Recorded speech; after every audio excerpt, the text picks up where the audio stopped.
Em nome do Pai, do Filho e do Espírito Santo. Amém. Ave Maria, cheia de graça, o Senhor é convosco.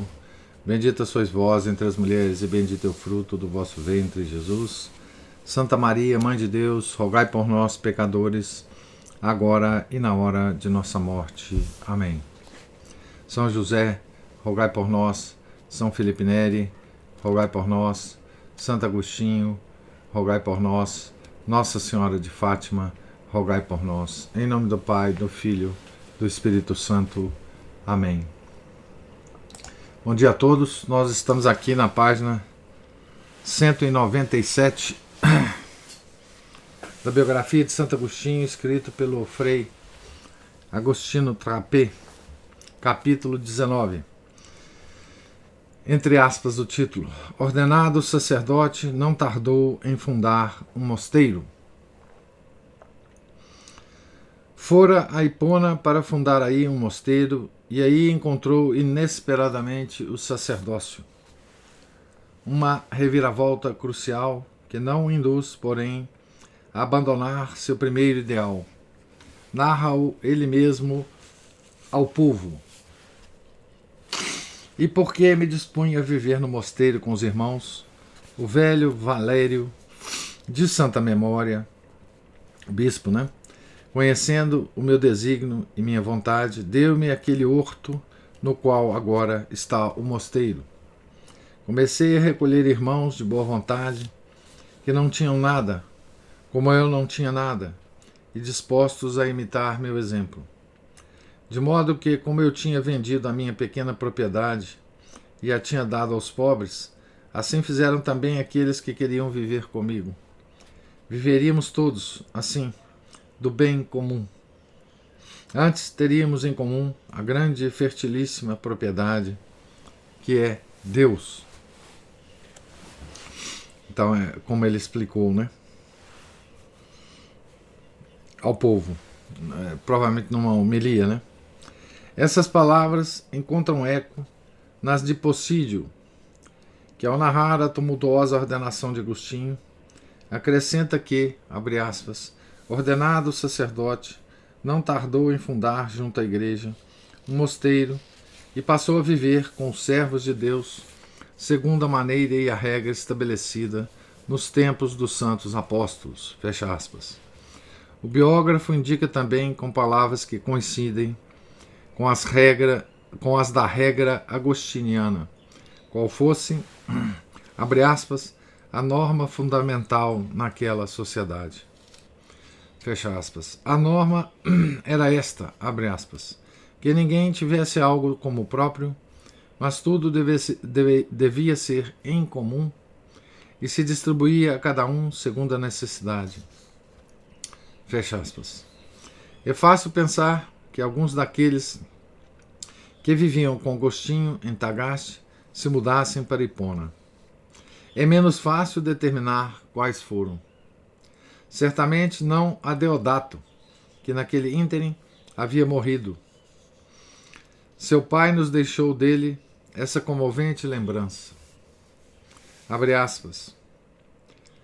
Tomamos conosco para o batismo também o jovem Adeodato, nascido da minha carne e fruto do meu pecado. Tu o tinhas feito assim. Está nas Confissões, Tinha apenas 15 anos e superava em inteligência muitos importantes e doutos personagens. Levou-te pelos teus dons, Senhor Deus meu, Criador de tudo, bastante poderoso para dar forma às nossas deformidades. Louvo-te por teus dons. Era um dos meus livros, intitulado O Mestre, meu filho mesmo conversa comigo. Tu sabes que todos os pensamentos introduzidos naquele livro pela pessoa de meu interlocutor são seus, de quando tinha 16 anos. De muitos outros dotes seus, ainda mais extraordinário, tive prova. Sua inteligência me inspirava um santo temor. Mas quem, senão tu, poderia ser o artífice de tais maravilhas? Cedo o arrebataste dessa terra e minha recordação dele se torna mais serena, nada mais tendo a temer por sua infância, por sua adolescência e por toda a sua vida adulta. Fecha aspas. Aqui tem uma revelação interessante, né? Daquele livro, né, que a gente já comentou aqui, O Mestre, De Magister, que é um diálogo entre Santo Agostinho e Adeodato, em que ele nos conta aqui, né, Santo Agostinho, o pai, que as respostas que constam lá nesse diálogo, como sendo as de Adeodato, são mesmo de Adeodato, né? Quer dizer, quem lê o livro percebe que as respostas são extremamente inteligentes, né? E poderia muito bem ser Santo Agostinho a voz por trás desse Adeodato que está lá no livro, né? Como nos diálogos de Platão, a voz de Sócrates, em muitos diálogos, não são de Sócrates, mas de Platão, né? Mas aqui tem a revelação que não, que esse diálogo realmente ocorreu, né? E que a voz que consta lá no livro, né? É realmente de Adeodato aos 16 anos, né? E quem lê o livro vê que, enfim, o Adeodato era um jovem muito bem dotado, né? Mas morreu cedo, né? Então ele certamente não estava no mosteiro de Hipona, né? Que já tinha morrido.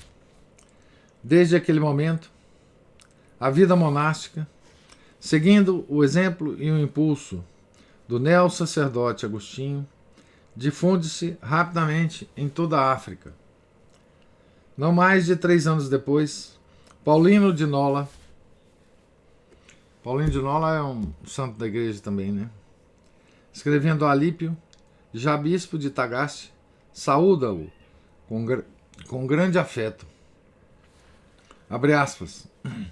Os benditos companheiros e imitadores da santidade tua e nossos irmãos no Senhor, se dignam aceitar-nos, que em Cartago, em Tagaste, em Hipona, servem ao Senhor na fé católica. Então, já há em outras cidades, né? Mosteiros agostinianos, né? Agostinho promoveu a vida monástica, defendeu-a, organizou-a com verdadeira paixão, sem se importar com a incompreensão por parte do clero, com a oposição por parte dos donatistas, com as deficiências por parte dos próprios religiosos. Via naquela forma de vida não só um outro ideal evangélico que resumia e confirmava, alargando-o a todas as camadas sociais, aquele sapiencial dos antigos filósofos, mas também um meio eficaz para resolver os destinos da igreja africana.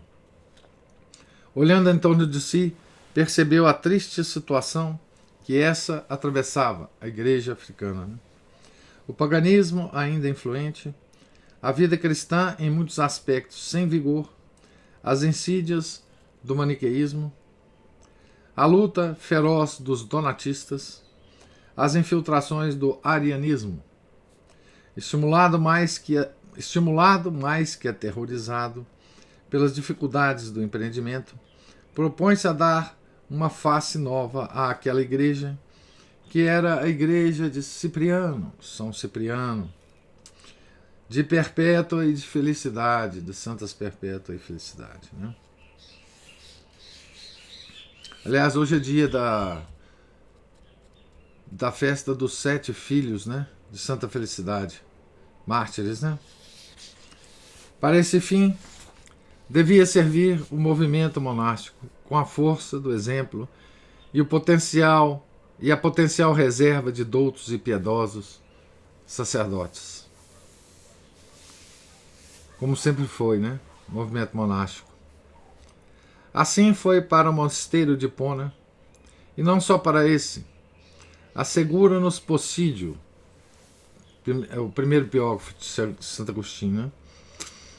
Abre aspas, vindo, dia a dia, à mais clara luz, o ideal de vida dos santos servos de Deus, sua continência, sua austera pobreza, começou-se com grande desejo a pedir e a receber bispos e clérigos do mosteiro, que a aquele memorável homem devia sua existência e seus progressos.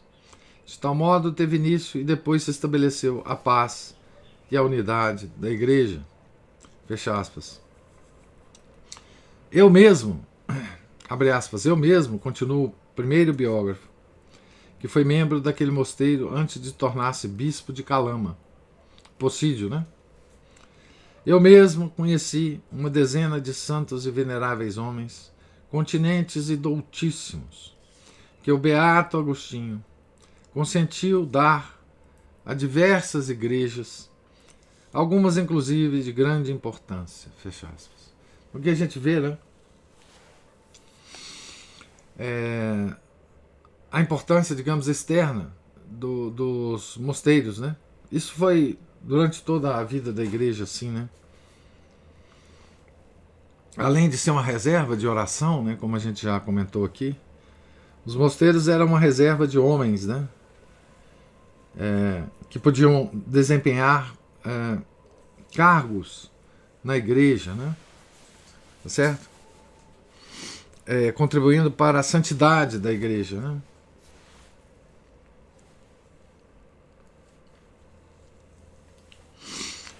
Indicando depois a razão da rápida propagação do monaquismo africano, acrescenta, ainda Possídio, né? Abre aspas, aqueles, por sua vez, inspirados aos ideais desses santos homens, espalhando-se nas igrejas do Senhor, fundaram mosteiros e, crescendo no zelo pelo incremento da palavra de Deus, prepararam para receber o sacerdócio os irmãos que depois foram promovidos a outras igrejas. Assim, é consoladora a sua conclusão, diz o nosso autor aqui, né? Continuando com Possídio. Assim, a doutrina da igreja difundia-se por meio de muitos e entre muitos, não só em todas as partes da África, mas também em regiões além mar. Fecha aspas. Prudentemente convencido de que a vida monástica fosse uma grande força para a atividade pastoral, não quis privar-se, nem quis privar dela o clero, quando, sucedendo a Valério, tornou-se bispo de Hipona. Abre aspas. Cheguei ao episcopado. Dei-me conta de que o bispo deve oferecer contínua hospitalidade àqueles que vêm ou passam por ele, porque se não o fizesse, seria chamado inhospitaleiro.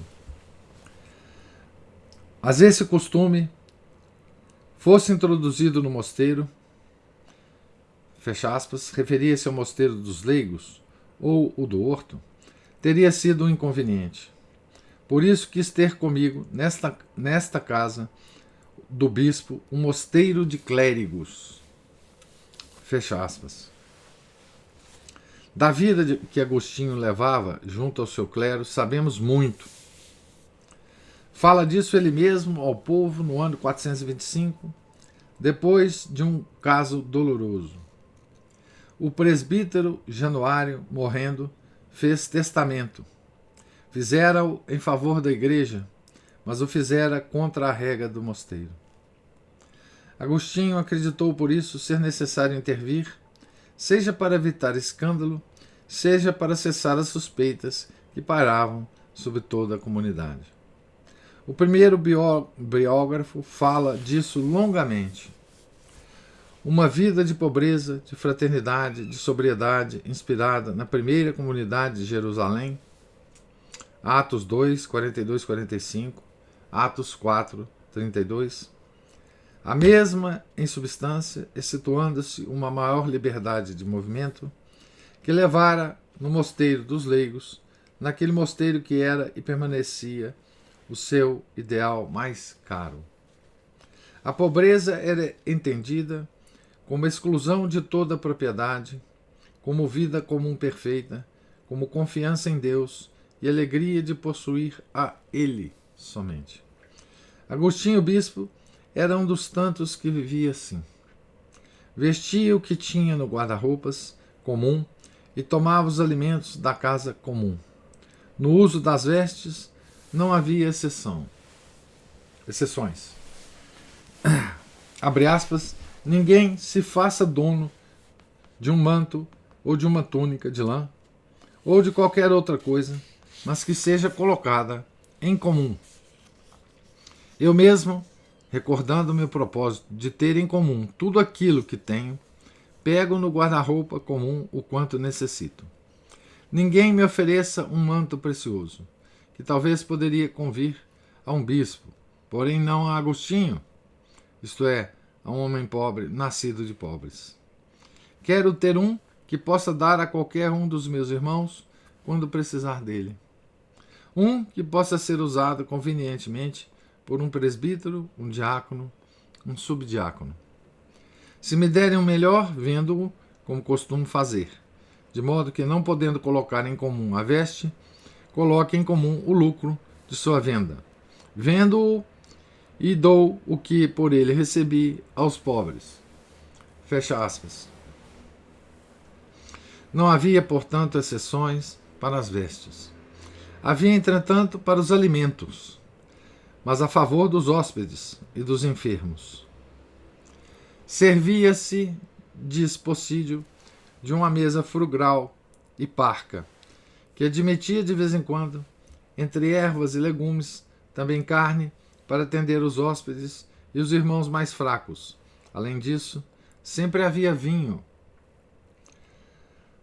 Fecha aspas.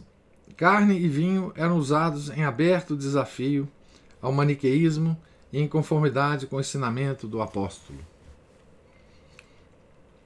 Abre aspas. Toda criatura de Deus é boa e nada há que rejeitar quando se toma com ação de graças. Fecha aspas, 1 Timóteo 4:4. A fraternidade era entendida como exercício cotidiano de caridade, que era ajuda e tolerância mútua, confiança, ausência de ofensas, de malevolência, de murmurações. Para evitar esse último vício, murmuração, fez escrever no refeitório 2 versos de advertência e era implacável no fazer observá-los, repreendendo com severidade toda transgressão. Contra as murmurações, Esse teor de vida, onde à pobreza unia-se o decoro, à sobriedade, a alegria, não tinha somente uma finalidade ascético-mística, nem somente uma finalidade apostólica, mas tinha também uma finalidade social. Reduzir as próprias necessidades segundo o áureo princípio da regra, segundo o qual o princípio, da regra de Santo Agostinho. É melhor ter menos necessidade que ter muitas coisas, para estar em condições de dar mais aos outros. De fato, Agostinho, observa Possídio, abre aspas, recordava-se sempre dos companheiros de pobreza e extraía para dar a eles das mesmas rendas que tinha ele e aqueles que habitavam com ele, isto é, dos rendimentos das posses da igreja e das oblações dos fiéis. Fecha aspas. Companheiros de pobreza, com pauperum. Precisamente, ele mesmo se sentia pobre de Deus, ou, como diz também, mínimo de Deus. Idênticos sentimentos inculcava aos seus. Então, Então, aqui nós vemos, né, que o sacerdócio não impediu, né, Santo Agostinho de seguir, né, o seu ímpeto religioso, ímpeto santo, né,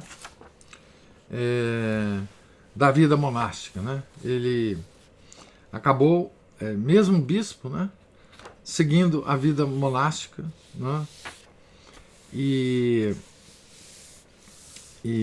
legou, né, ao Ocidente, né, a sua regra, né, a sua ordem, que depois ela em si tem uma história, né, mas enfim, ele era um sacerdote religioso, né? Não um sacerdote secular, mas um sacerdote religioso, né?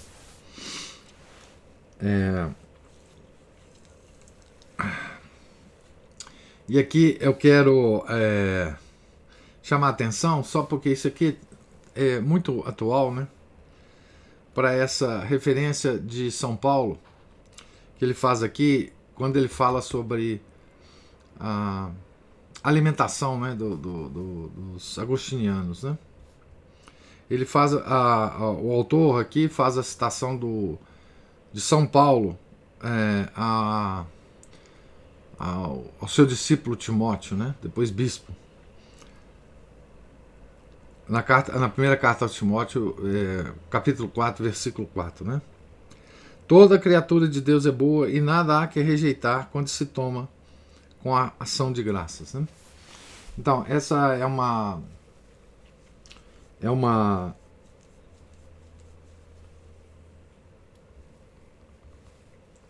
doutrina da igreja, né? Com relação, inclusive, à alimentação, né? Mas veja que coisa interessante o que se fala aqui, né? Carne e vinho eram usados em aberto desafio ao maniqueísmo, em conformidade com o ensinamento do apóstolo. Aí ele cita isso aí. Então, em aberto desafio, né? Os maniqueus, eles foram os grandes, os maniqueus antigos e os maniqueus modernos, né? Foram os introdutores dessa tendência. Depois os cátaros, lá na Idade Média, né, vai fazer a mesma coisa. Do que a gente chama hoje de vegetarianismo e veganismo, né? Então, vegetarianismo e veganismo é contrário à doutrina da igreja, né? Tá certo? Pecado. É simples assim, né? Que uma pessoa não coma carne por abstinência, ou que uma pessoa, por exemplo, não coma carne porque não gosta de carne. Isso tudo bem. Mas porque uma pessoa não coma carne, como os maniqueus, aí não, né? Então, essa coisa do veganismo e do vegetarianismo, né, é uma coisa contrária à doutrina da igreja, né? Então a gente tem que sempre prestar muita atenção, porque isso é um maniqueísmo que se introduz no Ocidente na forma moderna, né, como uma prática alimentar, né, e traz hoje, né, traz toda uma carga pseudocientífica para justificar, né? Para além disso, agora apareceu uma outra coisa, digo recentemente como prática, que é considerar o consumo de carne como ruim para o meio ambiente, né? Então há já países que estão destruindo o seu rebanho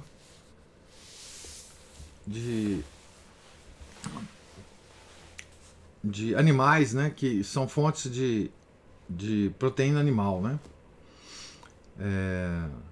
Hoje há já países que estão fazendo isso, né, como determinação para salvar o meio ambiente, né? Então, e tudo isso aí é uma carga científica, pseudocientífica, né, que está sendo forçada, né, por esses, digamos assim, ideólogos da ciência, né? Certo? Mas isso é puríssimo maniqueísmo. E como todo bom maniqueísmo, ele é uma mistura, né, de panteísmo com gnose, né? Tá certo? Porque o próprio ambiente, o próprio movimento ambientalista é panteísta, né? Essa coisa de salvar o meio ambiente é panteísta, né? Porque tudo tem uma centelha divina de Deus, né? Então nós temos que salvar essa centelha divina, né?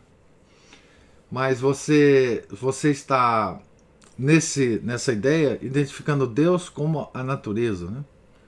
Então é uma mistura complexa, complicada de panteísmo e gnose, né? Então, só essa observação que eu tenho que fazer aqui. Eu não poderia perder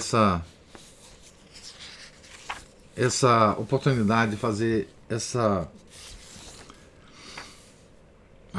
Então, vamos aqui. Temos um pouco de tempo.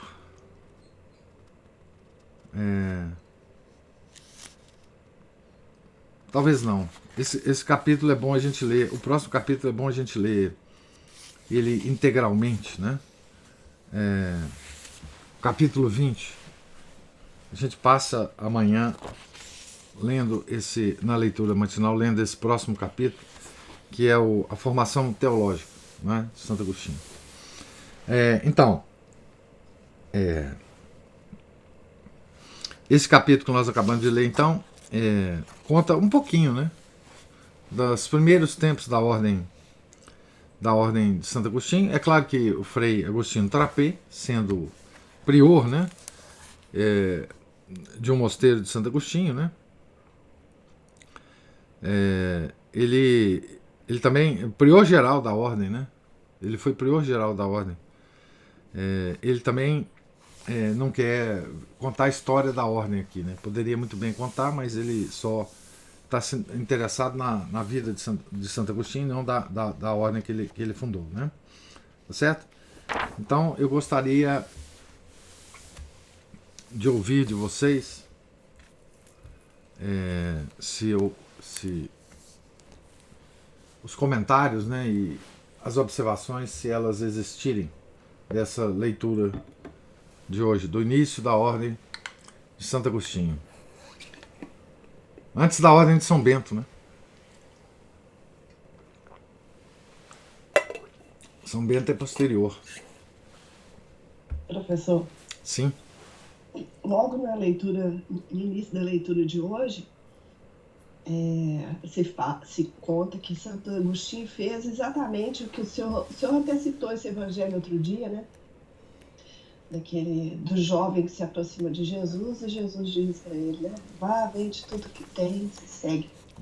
E Santo Agostinho fez exatamente aquilo que deixou aquele jovem tão acabrunhado, né?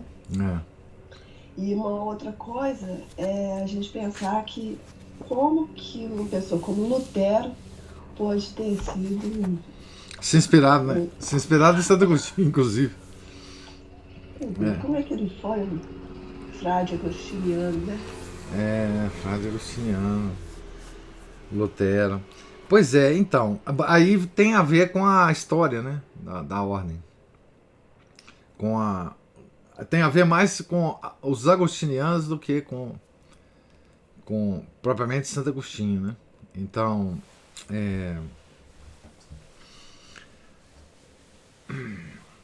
tem a ver, inclusive, com a influência do platonismo no próprio Santo Agostinho,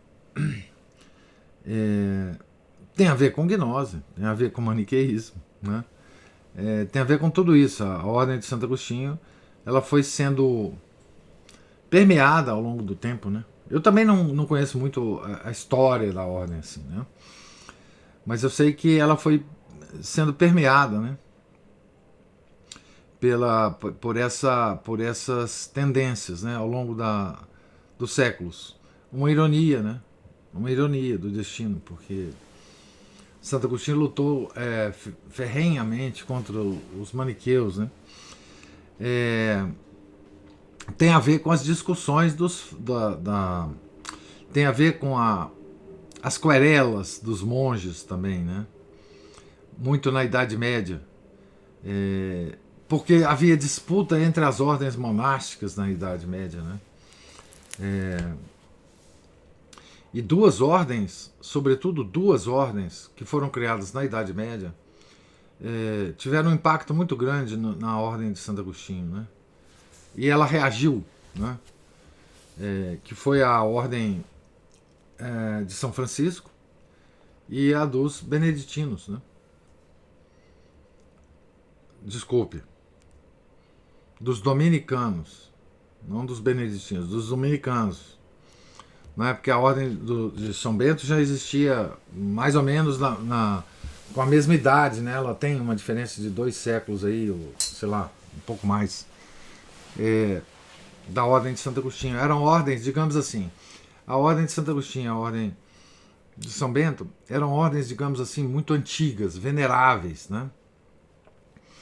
E a Idade Média trouxe 2 novas ordens. Nós vimos um pouco sobre o impacto da criação dessas 2 ordens. Não só impacto social, mas como impacto religioso mesmo na Idade Média, né? Os franciscanos e os dominicanos, né? Então, aí houve digamos assim, uma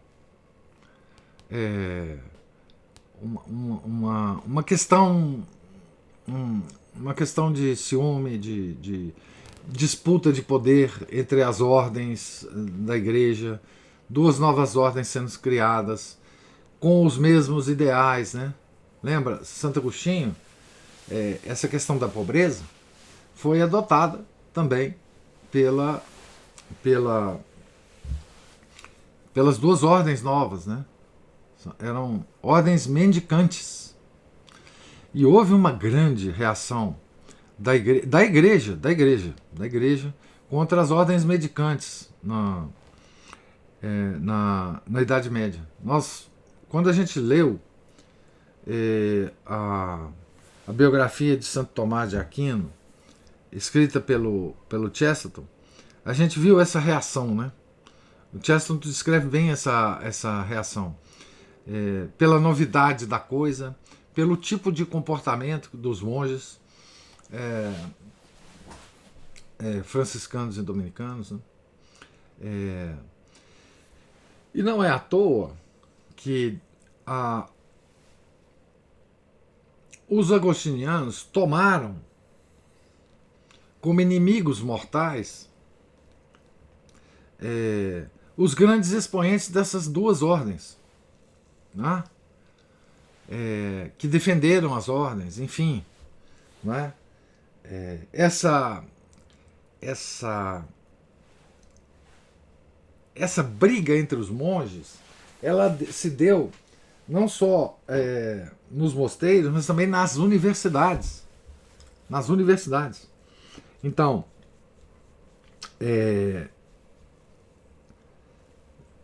quando os monges se tinham cargos de professores, né, eles lutavam entre si nas universidades, né, com todas as armas dos intelectuais modernos, tá? Com todas elas, difamando, cancelando, enfim. Mas Lutero, por exemplo, Lutero tinha como inimigo máximo dele São Tomás de Aquino, né?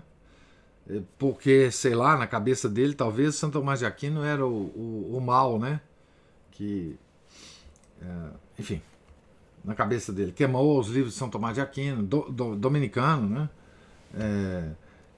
E quanto mais os dominicanos cresciam em importância nas universidades, mais os agostinianos sentiam, né? E Santo Tomás foi, em poucos anos, né, um astro absolutamente mundial na Universidade de Paris, né? Que era talvez a universidade mais importante da cristandade naquela época, né? E isso os agostinianos nunca perdoaram. Nunca perdoaram quer dizer, essa ascensão, né, de São Tomás. E depois isso desembocou lá na frente, né? O Lutero queimando os livros de Santo Tomás. E Lutero também, ele odiava por tabela, né? Ele odiava por tabela Aristóteles, né? É claro que quem odeia Santo Tomás há de odiar Aristóteles, né? Então, tanto olha, havia tanta briga entre ordens religiosas naquela época, e essas brigas subiam até os cardeais, até o Papa, que o Papa Leão X, quando estourou a revolta de Lutero, ele interpretou aquela revolta como expressão mesmo dele, né, do Papa, querela de monges. Ele não deu importância à revolta de Lutero quanto ele devia ter dado. A reação da igreja demorou muito a Lutero, porque ele simplesmente falou: isso é mais uma briga entre os monges. Deixa para lá, deixa que eles resolvam. Eu não vou entrar nessa briga, não. Tal era a rixa entre monges na época, né? Rixa que extrapolava em questão de escritos, em questão de um escrevia uma coisa, o outro rebatia, enfim. Por exemplo, teve uma reunião da igreja para decidir em relação às ordens medicantes, né, que São Tomás e São Boaventura tiveram que ir a Paris para defender as ordens medicantes. Tá certo? Junto à igreja. A igreja queria acabar com elas. Tá certo? Então, o bispo lá de Paris, que era muito influente, queria acabar com as ordens medicantes, né? Então, essa é a luta. A luta foi exatamente essa. Quer dizer, essa é uma etapa da história da igreja, né, em que ocorreu isso, né? Então, enfim, não tem nada a ver nem com Santo Agostinho, nem com Santo Tomás de Aquino, nem com São Boaventura, nem com São Francisco. Tem a ver com o impacto social dessas ordens, né? Então, não é... Agora, veja bem, Lutero, ele chegou ao ápice da ordem agostiniana. Ele chegou a ser prior geral da ordem na Europa. Tá? Lutero. Tá? Então, assim, não é brincadeira, né? Ele chegou a ser o que o Agostinho Trapé foi aqui agora no século XX, né? Prior geral da ordem. O Frei Agostinho foi de 1965 a 1971. Né? Com todas as responsabilidades que esse cargo, enfim, visitar mosteiro, aprovar a criação de mosteiro, enfim, visitar os mosteiros, fazer, enfim, tudo isso o Lutero fez na época dele, né? Antes dele fazer aquela revolta dele, né? Tá certo? Então, assim, essa, enfim, é uma repercussão, né? Professor, só que eu fico pensando aqui, talvez realmente, será que isso não seria apenas uma querela de monges? Não passaria disso se não tivesse gente muito interessada, gente grande, né? Muito interessada no que ele estava falando? Certamente. Os príncipes que estavam querendo roubar a igreja. É isso. É simplesmente isso. digamos assim, o aspecto de poder, de social, etc., foi todo esse. E Lutero soube muito bem seduzir os príncipes, né? Muito bem. Isso ele teve uma capacidade, assim, uma coisa incrível. Mas essa revolta, mesmo essa revolta, com os príncipes, etc., etc., não seria nada se não fosse uma outra personagem dessa história que surgiu depois, que foi Calvino, né? Calvino é que deu a estrutura, digamos assim, eclesial dessa revolta. Porque com Lutero não tinha estrutura eclesial essa revolta, né? Mas assim, o Lutero seria, se não houvesse Calvino, seria, digamos, um episódio na história da igreja que ia durar aí, sei lá, 80 anos, 100 anos, não sei quantos anos iria durar, né? Mas ele não tinha fôlego, né? O Lutero, ele não tinha substância para, digamos assim, criar uma igreja separada. Quem fez isso foi Calvino, né? Com uma obra que hoje é editada por editoras católicas, tá? Como é que é o Constituições Cristãs? Eu acho que a obra dele tem esse título, né? Ele que deu a estrutura, né? De uma igreja separada. O Lutero foi, enfim, ele não tinha substância, ele era errático. Lutero era espetaculoso, ele era, enfim, bêbado, tinha todos os defeitos humanos que talvez com o tempo causasse repulsa na cristandade, né? Mas não Calvino, né? Mas sim, os príncipes, a vontade de roubar os bens da igreja, a vontade de nacionalizar as igrejas, a vontade, tudo isso se aglutinou, né? Nessa época, a vontade de, a revolta contra os escândalos do clero, da igreja, que havia de fato, não tem dúvida nenhuma, né? Nós vimos alguma coisa na vida de São Felipe Neri também, né? Aquela riqueza dos cardeais, aquele esbanjamento de Roma, aquela devassidão de Roma, enfim, tudo isso também ajudou, né? Mas é uma história muito rica, né? Essa da... Professor, Sim.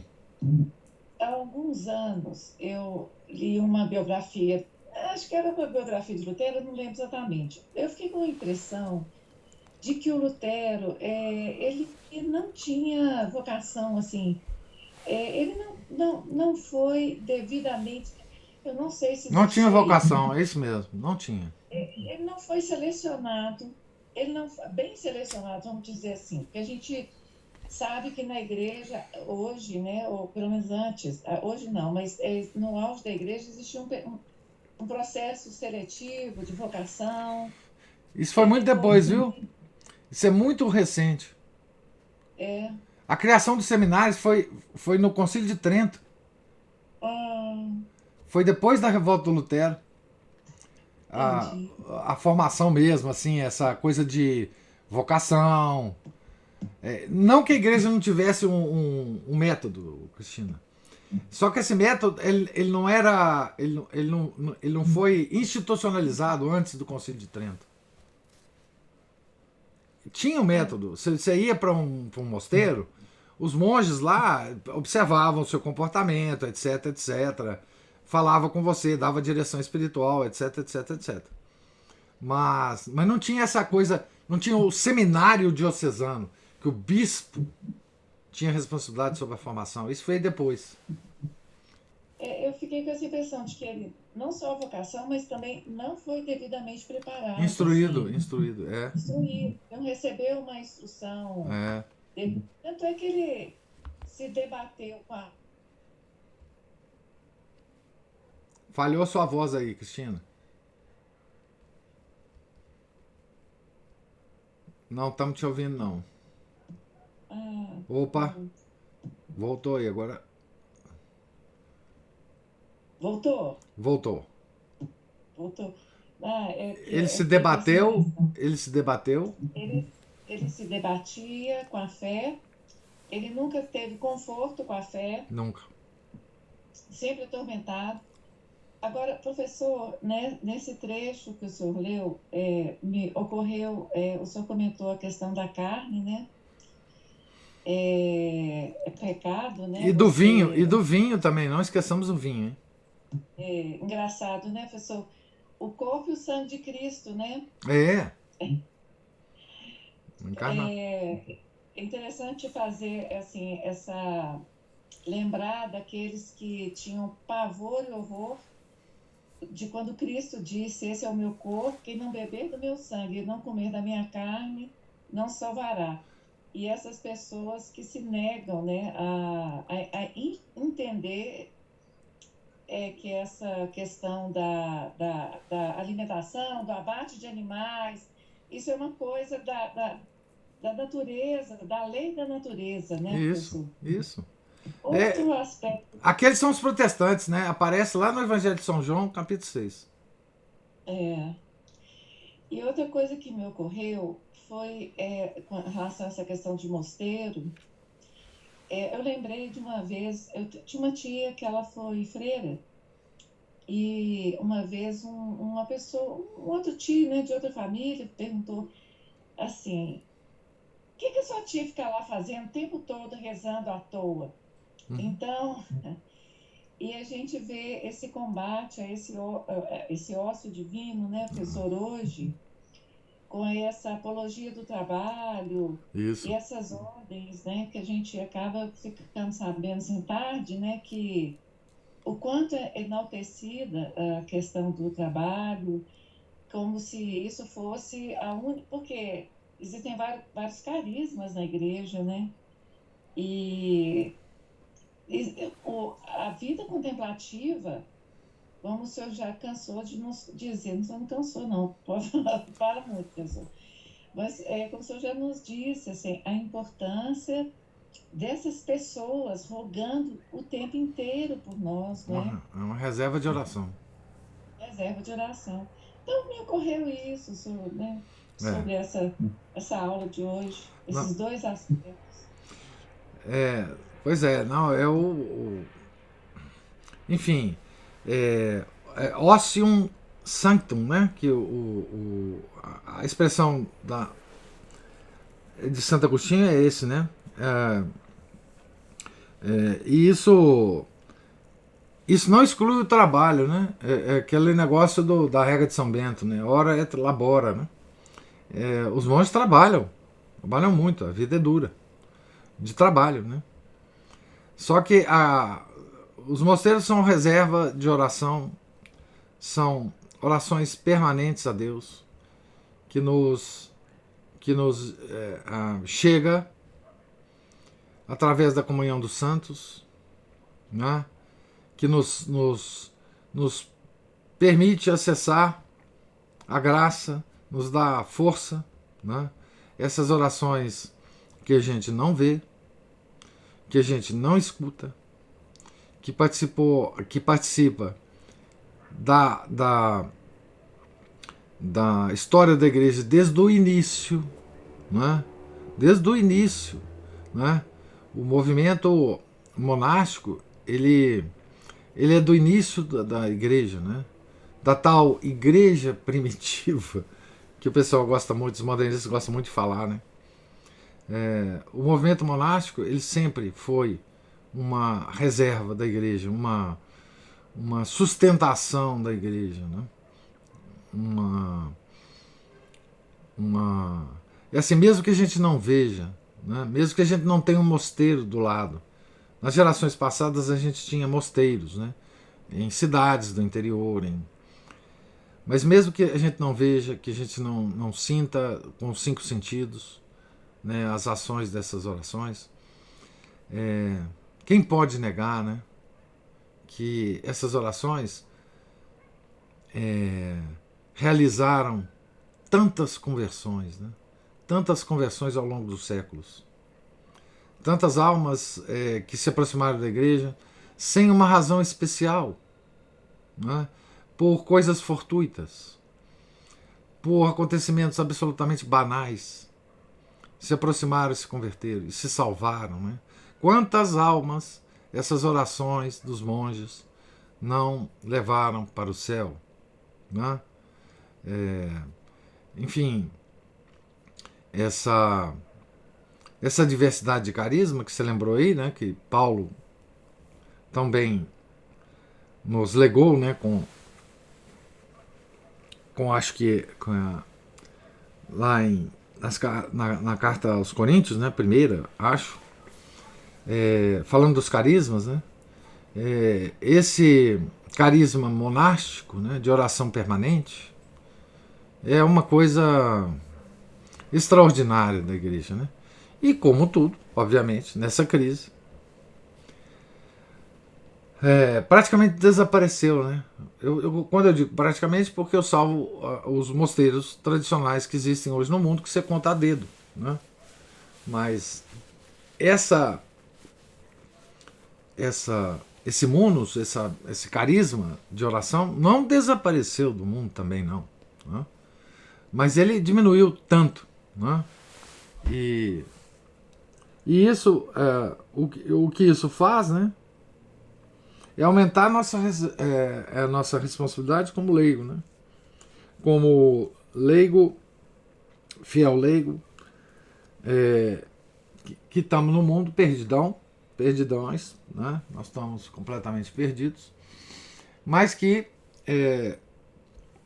as nossas orações, mesmo deficientes, mesmo infrequentes, mesmo indisciplinadas, mesmo desatentas, muitas vezes Nosso Senhor tem que usar isso, essa pobreza de oração, essa oração deficiente. Nosso Senhor há de usar isso, né? Na falta dessa oração permanente dos mosteiros, né?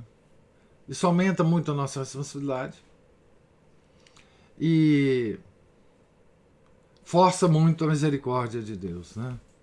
Vamos dizer assim, né? Eu lembro muito que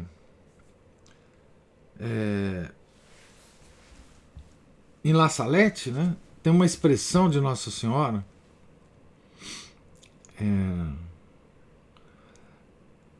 ela fala que ela está praticamente, ela não estava mais suportando o peso do braço de seu filho que queria cair sobre a humanidade, né? O braço é a justiça, né? Então, se Nosso Senhor tem ainda alguma razão, né, para não deitar o braço dele na nossa humanidade, quero crer que é por causa de alguns mosteiros que existem, de alguns padres, de algumas comunidades, de alguns fiéis que ainda levantam as mãos para os céus e ainda fazem uma oração, digamos assim, minimamente decente a ele, né? Porque o que se trata é disso, né? No fundo da questão é essa, é aplacar a ira de Deus, né? Enfim, que essas ordens sempre nos ajudaram a isso, né? Os fiéis leigos, né? E agora nós não temos mais, ou temos muito pouco dessa ajuda, né?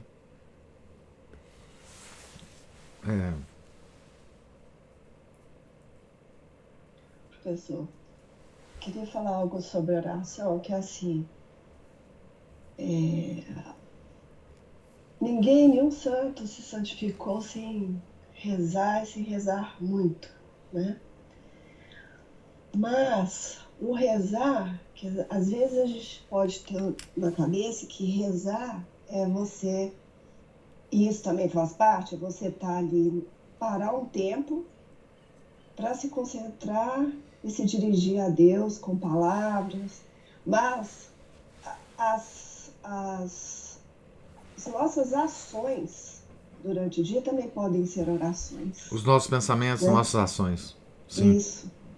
Então, o que a gente... Porque a gente, ainda mais que a gente fica nessa... A gente tem uma vida corrida aí, mas muito por vício também, né? Que a gente fica se perguntando, mas como que eu vou arrumar tempo para rezar, e, né? Rezar o dia todo e tal. Mas fora as jaculatórias que a gente pode fazer enquanto está fazendo as coisas normais do nosso dia, a gente também pode voltar as nossas ações para Deus, né? E procurar ir se corrigindo, né? Porque se a gente vai lá, busca o padre para fazer uma confissão, mas a gente não realmente tenta modificar algo daquilo que a gente confessou ali, daquele pecado ali, né? É a fé sem obras, né? Então a gente tem que fazer, se a gente pensar que... Porque a gente fica... Eu às vezes fico aflita com isso, né? Nossa, eu sou absorvida, eu sou muito facilmente absorvida por esse torvelinho, assim, desse furacão do dia a dia, de coisas para fazer, de coisas ordinárias mesmo, do dia a dia, da casa e tal. E então, quando eu ouvi isso, de que as nossas ações, né, a gente pode voltar e se entregar, porque aí a gente vai murmurar menos também, né? As nossas ações podem ser oferecidas, né? Oferecidas a Deus. Essa nossa vida simplória aqui, né? As nossas ações simples mesmo, do dia a dia, ordinárias. Né? É verdade. Quer dizer, isso aí que você falou enfim, são conselhos dos santos, né? Quer dizer, como é impossível a gente estar em oração o tempo inteiro, debulhando o terço, por exemplo, a gente deve oferecer, né, tudo o que a gente faz a Deus, né? Os oferecimentos dos estudos, das ações mais comuns, né? E é uma forma de tentar permanecer em oração ao longo do dia, né? Outra coisa é quem pratica a oração mental, né? É extrair da oração mental diária algum pensamento, se você faz a oração a partir de leituras, né? Algum trecho da leitura para você rememorar ao longo do dia, né? Uma espécie de... O São Francisco de Sales dizia, né? Você tem que extrair desse jardim da oração mental, né? Alguma flor, algum conjunto de flores, para você passar o dia com isso, né? Na cabeça, com um pensamento que lhe ocorra, que seja importante, que você possa até anotar, né, num papel. Aí a forma de fazer isso é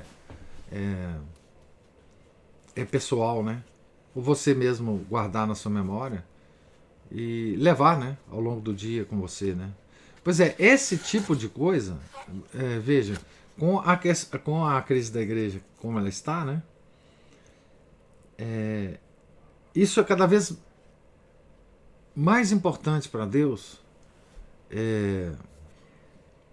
porque não tem mais aquela multidão de monges rezando, né?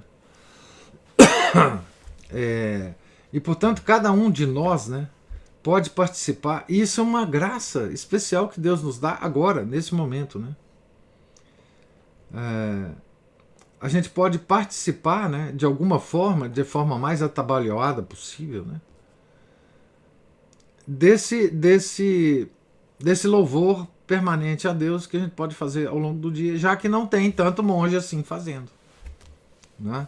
Tanto padre fazendo, enfim. Enfim, é uma oportunidade que a gente tem, inclusive, de ganhar graças especiais para nós, né? Que talvez em outra época não haveria, né? Porque Deus está tentando salvar todas as almas que Ele criou. Por todos os meios. Ele tenta até o fim. Né? E Ele tenta achar alguma coisa para salvar as pobres almas. Né? E quem sabe Ele não está se servindo dos miseráveis fiéis leigos que hoje tem no mundo para fazer isso também, né? Certo? Porque não tem mais nada, exceto alguns poucos monges, algumas poucas comunidades, né? Eu não quero deixar de mencionar isso, né? Porque existem, né? Mas enfim. E o outro dia eu falei com o senhor, eu falei com vocês que eu estou rezando as orações, as 15 orações de Santa Brígida, né? Aquelas orações, se eu sentar, se eu exclusivamente para fazer as orações, eu levo aí uns 40 minutos. E não é todo dia que eu tenho esses 40 minutos, assim, que eu consigo sentar.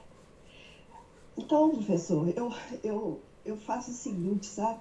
Que eu tenho um livrinho que o Marcos me deu com elas. Então eu ponho o livrinho no lugar, por exemplo, ou se eu vou molhar o jardim. São 2 momentos que eu me aproveito, sabe?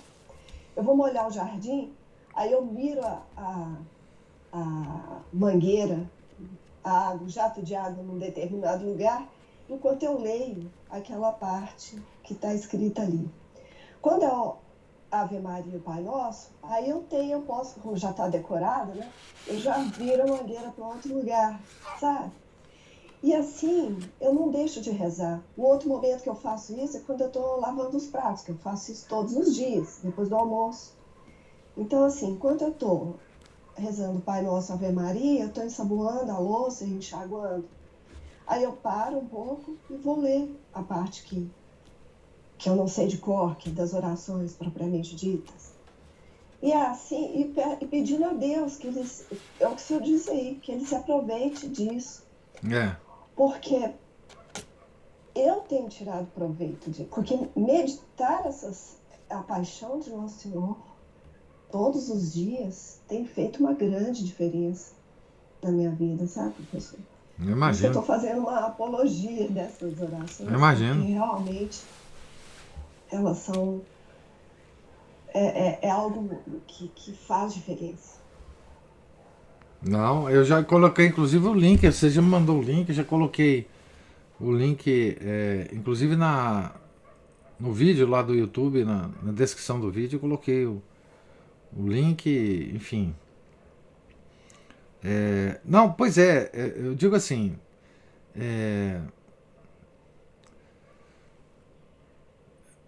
assim, são essas tentativas nossas, meio que atabalhoadas,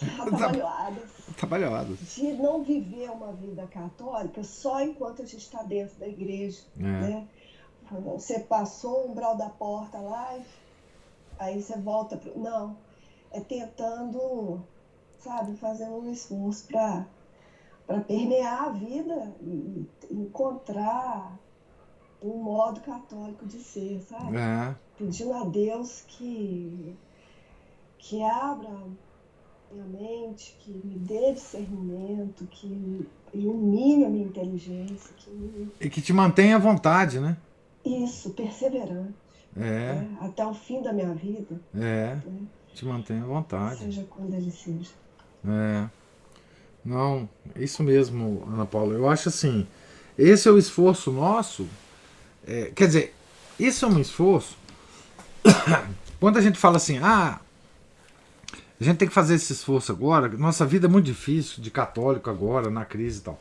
Não, esse esforço é um esforço que todo católico fez ao longo dos tempos. Né?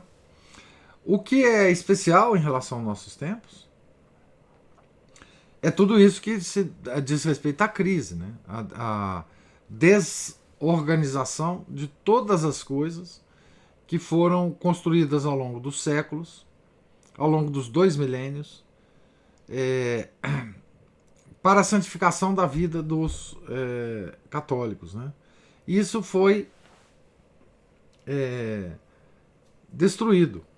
Então, as nossas dificuldades enquanto católicos, de certa forma, são as mesmas que todos os católicos de todos os tempos. Só que elas se intensificam devido à crise e devido ao mundo em que nós vivemos. Né? O mundo hoje é muito mais disperso, é muito mais atrativo, é muito mais sedutor. E nós temos que lutar com isso, porque Deus quis que a gente nascesse nesse mundo. Não tem outro mundo para a gente viver. Então, é aqui mesmo que nós vamos fazer isso. Como que a gente vai fazer sem pastor, né? Também é outra coisa que, enfim, toca muito as pessoas, né? Elas não têm pastor, elas não têm direção, elas não têm... Mas nós vamos aqui, atabalhadamente, tentando seguir, ler o que se passou na igreja, saber da história da igreja, saber da vida dos santos, saber da doutrina. É assim que a gente tem que... São as armas nossas, né? Desse nosso tempo. Não tem o que fazer além disso, né? E rezar para Deus para que nós continuemos a ter a vontade de aprender, a ter as oportunidades de aprender, a ter as oportunidades de colocar tudo que a gente aprende também em termos de oração, em termos de vida diária, em termos de disciplina, em termos, enfim, de tudo. Né? Sem dúvida nenhuma. Ontem eu li uma máxima de Santo Antônio que diz assim, só para encerrar, quer ver? Quem não pode fazer grandes coisas, faça ao menos o que estiver na medida de suas forças e certamente não ficará sem recompensa. É isso mesmo. A gente tem que fazer o que a gente pode, né?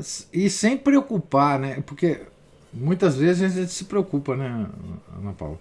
A gente encontra, por exemplo, uma pessoa que tem a capacidade de rezar muito mais do que a gente, que tem uma vida muito mais piedosa que a gente, que a gente identifica, né, na pessoa uma santidade muito maior do que a nossa, e a gente fica desiludido com a nossa própria vida, né? Mas é isso que Santo Antônio falou, fazer o pouco que a gente pode, né? O pouco que a gente pode na fase da vida que a gente está, com a energia que a gente está, né? Porque tem isso também, né? Eu que estou ficando velho, eu sinto que a minha energia está muito, muito menor do que estava alguns anos atrás, né? Então, a gente tem que aceitar isso também, né? Aceitar isso, quer dizer, enfim. A gente não consegue mais fazer tanta coisa que a gente conseguia, né? Mesmo as coisas, a quantidade de oração, a frequência à missa, mesmo isso tudo, a gente vai perdendo a energia para fazer, né? Aceitar isso e fazer o pouco que a gente pode, né? O pouco que a gente pode. Bem feito, de forma leal ao nosso Senhor Jesus Cristo, né?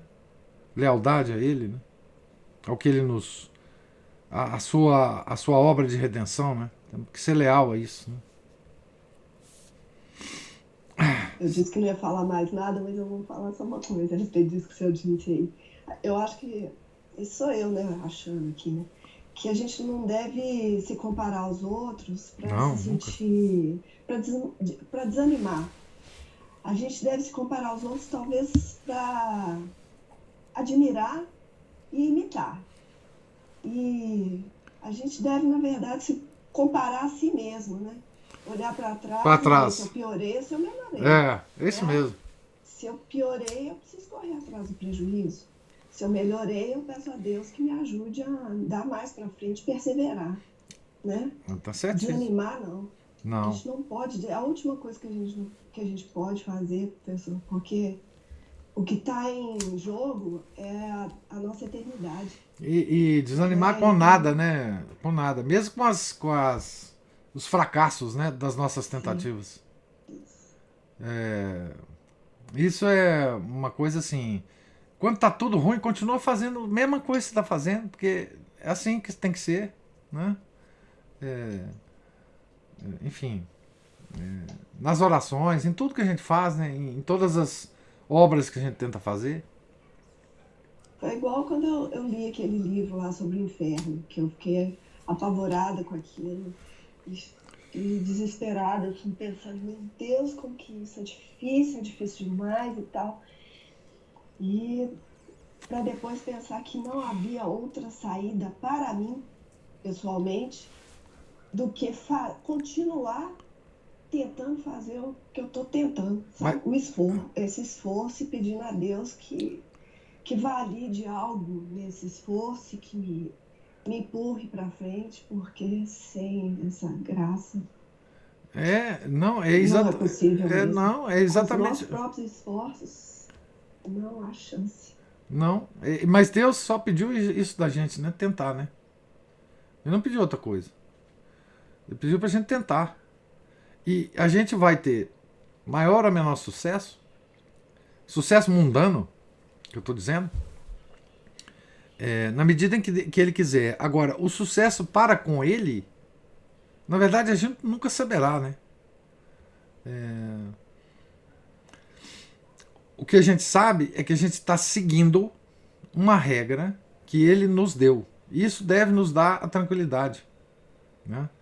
Ele tá, quer dizer, o que ele falou é: tente ser católico, tente ser santo, tente seguir os 10 mandamentos da igreja, os 5 mandamentos da igreja, os 10 mandamentos de Deus, tente evitar os pecados capitais, tente disciplinar sua vida, tente fazer orações da melhor forma que se puder.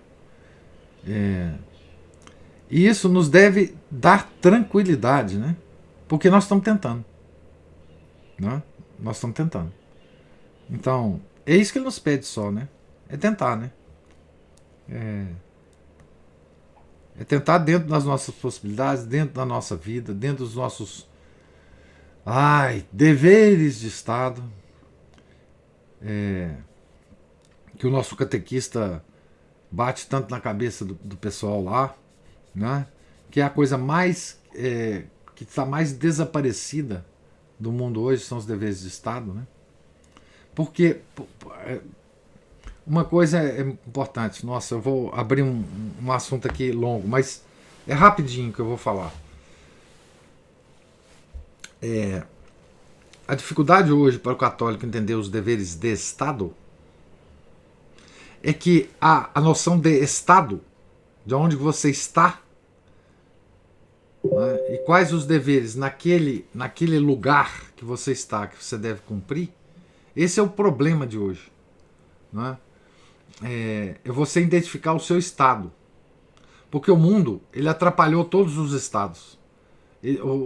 O mundo hoje ele não dá a possibilidade da pessoa saber em que estado ela está, né?